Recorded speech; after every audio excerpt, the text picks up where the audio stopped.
The handsome young man gazing out at us with soft brown eyes from this self-portrait is Raffaello Santi, better known as Raphael, one of the most celebrated artists in history.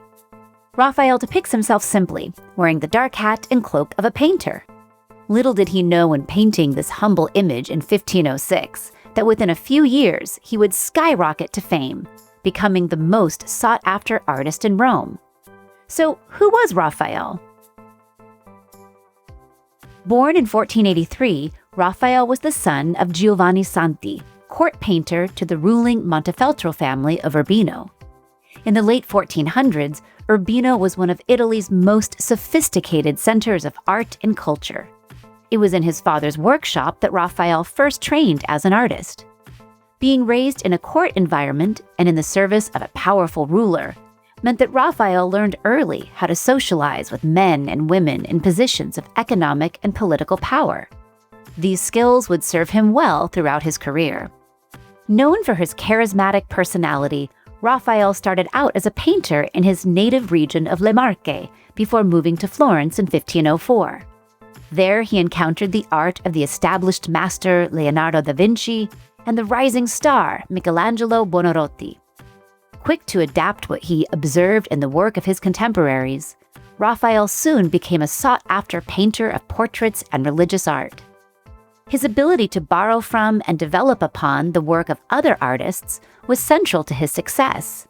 His portrait of a lady with a unicorn, for example, borrows heavily from Leonardo's painting of Lisa Gherardini, known to us as the Mona Lisa.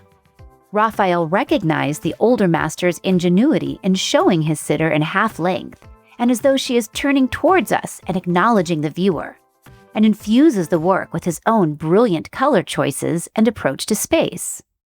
In Florence, Raphael's commissions were primarily for smaller private paintings, such as the Madonna of the Goldfinch, or his dual portraits of Agnolo and Maddalena Doni.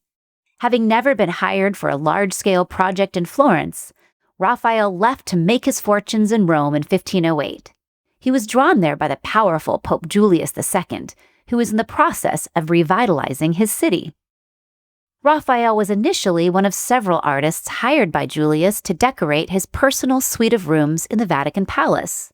The first room Raphael painted, with the large-scale frescoes known today as the School of Athens and the Disputa, so perfectly aligned with Julius's vision that the entire suite was given over to him. Raphael's success in the papal suites led to a flourishing Roman career. He studied the art and architecture of antiquity, such as the spectacular sculptures and structures of the ancient Roman Forum. He also looked to the work of his contemporaries, including Michelangelo, who was working on the Sistine Chapel ceiling while Raphael was undertaking the frescoes in the papal suites.